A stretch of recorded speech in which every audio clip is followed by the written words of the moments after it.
ಹರೇ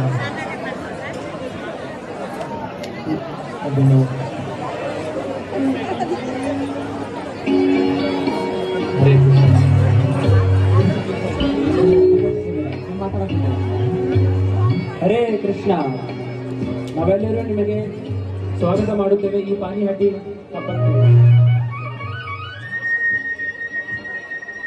ಶ್ರೀ ನಿತ್ಯಾನಂದ ಪ್ರಭುಗಳು ಸ್ವಯಂ ಬಲರಾಮರಾಗಿದ್ದರು. ಭಕ್ತರ ಜೊತೆಗೆ ದಿವ್ಯನಾಮ ಸಂಕೀರ್ತನೆ ಮಾಡುತ್ತಾ ಹೊರಟಿದ್ದರು.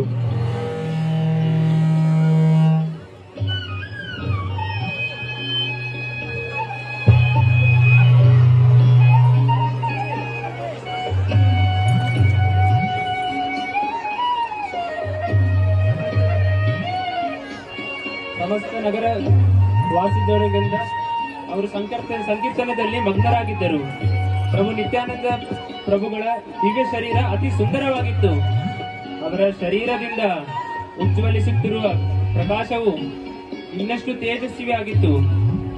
ಆಗ ನಿತ್ಯಾನಂದ ಪ್ರಭುಗಳ ಆಭೂಷಣಗಳನ್ನು ನೋಡಿ ಅದರ ಮೇಲೆ ಚಂಡಿದಾಸನ ದೃಷ್ಟಿ ಬಿತ್ತು. ಬನ್ನಿ ನೋಡೋಣ ಏನಾಗತ್ತೆ.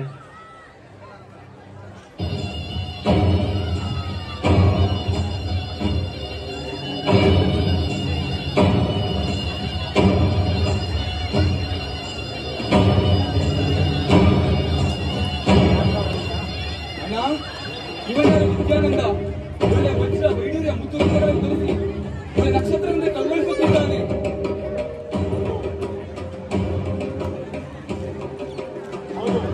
ನೋಡು, ಎಷ್ಟು ಸುಂದರವಾಗಿದ್ದಾನೆ ಮನುಷ್ಯ. ಇವನನ್ನು ಧರಿಸಿರುವ ಆಭೂಷಣಗಳನ್ನು ನೋಡಿ ಎಷ್ಟು ಸುಂದರವಾಗಿದೆ. ಇವನು ನಮ್ಮ ಕೈಗೆ ಒಂದು ಸಲ ಸಿಕ್ಕಲಿ, ಅದಾದ್ಮೇಲೆ ನಾವು ಜೀವನದಲ್ಲಿ ಕಳ್ತನ ಮಾಡಬೇಕಿಲ್ಲ. ಹಾಗಿದ್ರೆ ಅಣ್ಣ ತಾವೇನಕ್ಕೆ? ಇಲ್ಲ ಲಖನ್, ನಾವು ತೊಂದರೆ ಪಡಬಾರದು. ನಾವು ಒಂದು ಯೋಚನೆಯಿಂದ ಹೋಗಬೇಕು. ಇದು ದೊಡ್ಡ ಮೀನು. ನಾವು ಈಗ ಅವ್ರ ಜೊತೆ ಸೇರ್ಕೊಳ್ಳೋಣ.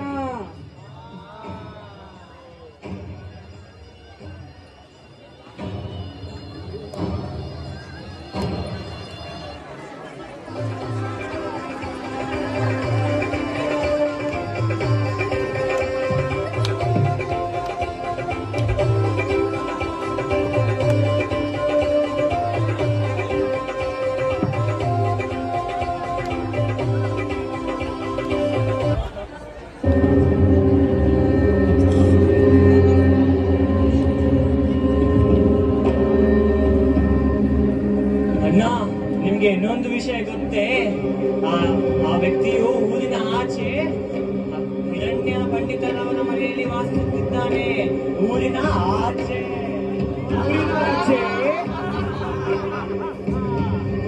ಚಂಡಿ ಕೃಪೆಯಿಂದ ಆ ಮನುಷ್ಯಂದು ಲಕ್ಷಾಂತರ ರೂಪಾಯಿ ಆಭೂಷಣ ಕಳ್ತನ ಮಾಡಕ್ಕೆ ನಮ್ಗೆಲ್ಲರಿಗೂ ಅವಕಾಶ ಸಿಕ್ಕಿದೆ. ಅಣ್ಣ, ಹಾಗಿದ್ರೆ ಇವತ್ತು ರಾತ್ರಿ ಹೋಗಿ ಅವನ ಮನೆ ಲೂಟಿ ಮಾಡೋಣ. ಆಯ್ತು, ನಾವೆಲ್ಲರೂ ಇವತ್ತು ನಮ್ಮ ಶಸ್ತ್ರಗಳನ್ನು ತಗೊಂಡು ಅವನನ್ನು ಲೂಟಿ ಮಾಡೋಣ. ಜೈ ಮಾಚಂಡಿ. ಆದ್ರೆ ಅಣ್ಣ, ಇದು ಸರಿಯಾದ ಸಮಯವಲ್ಲ. ಅವ್ರೆಲ್ಲರೂ ಆದ್ರೆ ಏನಾಯ್ತು? ಊಟ ಮಾಡ್ತಿದಾರಾ? ಆಯ್ತು, ಊಟ ಮಾಡ್ಲಿ. ಇದೇ ಅವರ ಆಖರಿ ಊಟವಾಗುತ್ತದೆ. ಈ ರೀತಿ ಚಂಡಿದಾಸ ಮತ್ತು ಅವನ ಸಂಗಡಿಗರು ಹಿರಣ್ಯ ಪಂಡಿತರ ಮನೆಯನ್ನು ತಲುಪಿದರು. ಬನ್ನಿ ನೋಡೋಣ ಏನಾಗುತ್ತೆ.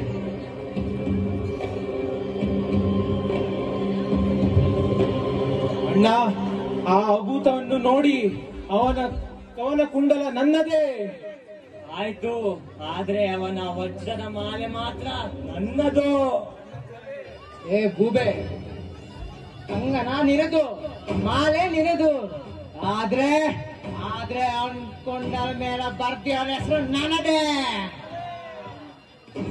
ಏನಾದ್ರೂ ಮಾಡ್ಕೊಳ್ಳಿ, ಆದ್ರೆ ಅವನ ಮುತ್ತಿನ ಮಾಲೆ ಮಾತ್ರ ನನ್ನದು. ಇದು ಈ ಚಂಡಿದಾಸಂದು. ಚಂಡಿದಾಸಿಗೆ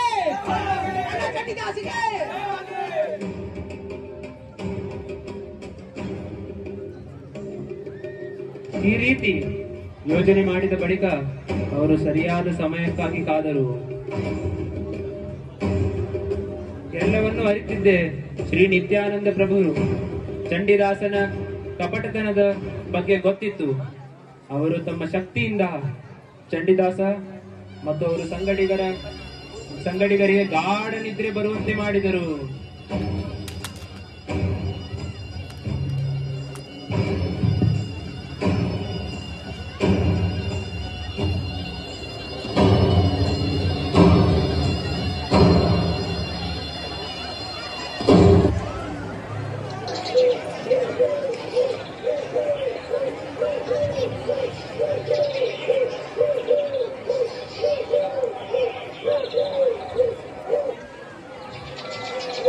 ಮೂರ್ಖರೇ, ಎದ್ದೋಳಿ, ಬೆಳಿಗ್ಗೆ ಆಗಿದೆ.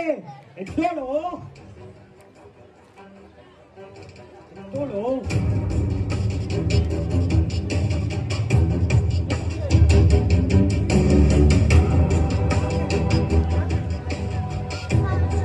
ಏನ್ ಮಾಡ್ತಾ ಇದ್ದೀರಾ? ಅಣ್ಣ, ಇದೇಗೆ ಸಾಧ್ಯ? ನಾನು ಮತ್ತೆ ಇವನು ಇಡೀ ರಾತ್ರಿ ಜಾಗರಣೆ ಮಾಡ್ತಾ ಇದ್ದೀವಿ. ಅದೇ ಅಣ್ಣ, ಇದು ಸಾಧ್ಯವೇ ಇಲ್ಲ. ಹೌದಾ? ಮತ್ತೀಗ ನಾವೆಲ್ಲರೂ ಹೆಂಗ್ ಮಾಡ್ಕೊಂಡ್ವಿ? ಹಾ, ಈಗ ಅರ್ಥ ಆಯ್ತು.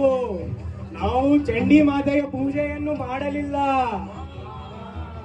ಅದಕ್ಕೆ ಇವತ್ತು ಚಂಡಿ ಮಾತೆಯನ್ನು ಪೂಜೆ ಮಾಡಿ ಕೃಪೆ ತಗೊಂಡು ಮತ್ತೆ ಬರೋಣ. ಮಾ ಚಂಡಿಗೆ ಜಯವಾಗಲಿ! ಚಂಡಿಗೆ ಜಯವಾಗಲಿ! ಚಂಡಿಗೆ ಜಯವಾಗಲಿ!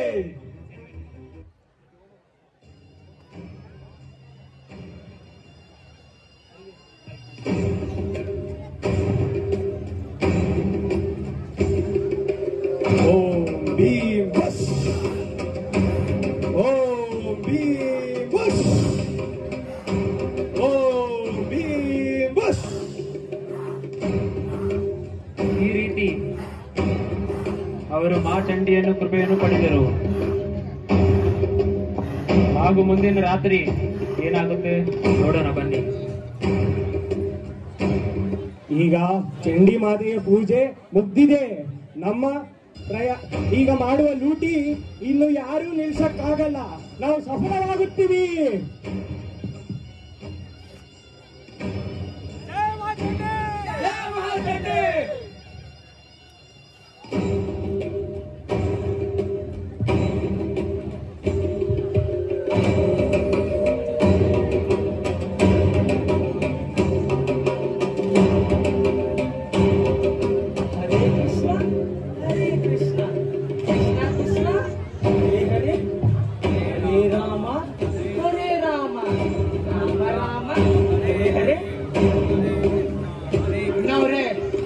ಅವರೆಲ್ಲರೂ ಹರಿನಾಮವನ್ನು ತಪಸ್ತಿದ್ದಾರೆ.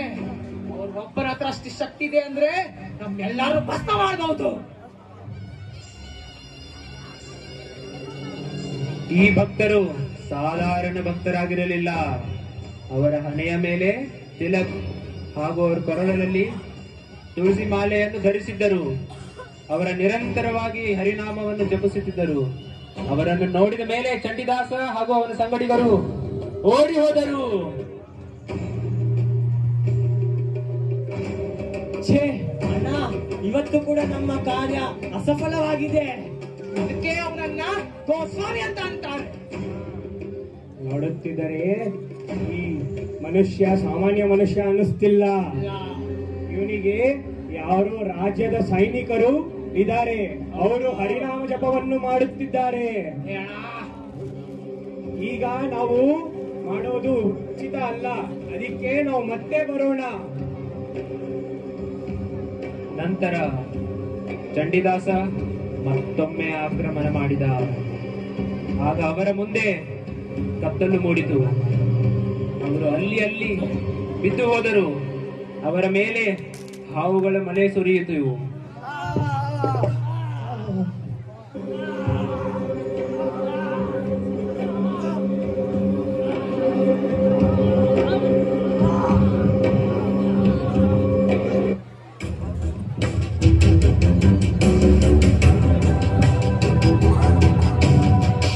ನೋಡುತ್ತಿದ್ದರೆ ಈ ಮನುಷ್ಯ ಸಾಮಾನ್ಯ ಮನುಷ್ಯ ಅಲ್ಲ. ಸಾಕ್ಷಾತ್ ಶ್ರೀ ಕೃಷ್ಣ ಪರಮಾತ್ಮರಾಗಿರಬೇಕು. ಇಲ್ಲ ಅಂದ್ರೆ ಮೊದಲು ಬಾರಿ ನಮ್ಮನ್ನು ಗಾಢ ನಿದ್ರೆಯಲ್ಲಿ ಕಳಿಸಿದ್ದರು. ಈಗ ಎರಡನೇ ಬಾರಿ ಯಾರೋ ಸೈನಿಕರು ಹರೇ ಕೃಷ್ಣ ಅಂತ ಹೇಳ್ತಿದ್ರು. ಅದಕ್ಕೆ ನಾವು ಭಯಭೀತರಾಗಿ ಓಡೋದ್ವಿ. ಈಗ ನೋಡಿದ್ರೆ ಎಂತ ದುಸ್ಥಿತಿ ಬಂದಿದೆ ನಮಗೆ. ಈಗ ನಮ್ಮನ್ನು ಕಾಪಾಡೋದು ನಿತ್ಯಾನಂದ ಪ್ರಭು ಮಾತ್ರನೇ. ನಿತಾಯ್ ನಿತಾಯ್ ನಿತಾಯ್.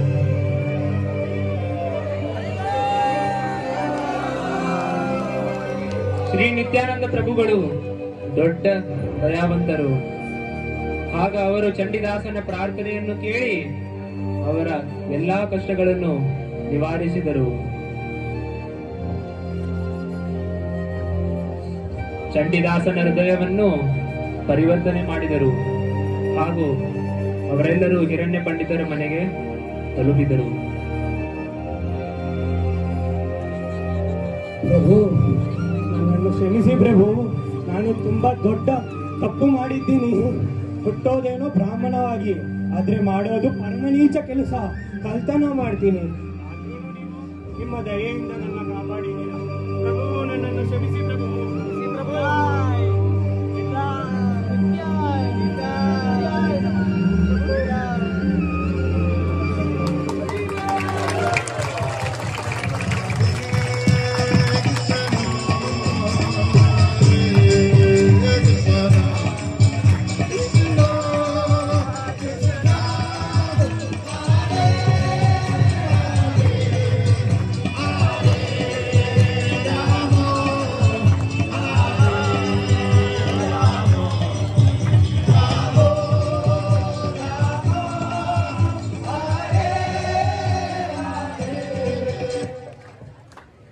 Hare Krishna.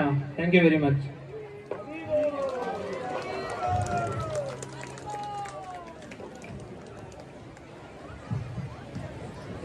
Hare Krishna. Hare Krishna. This drama was being performed by a couple of student devotees.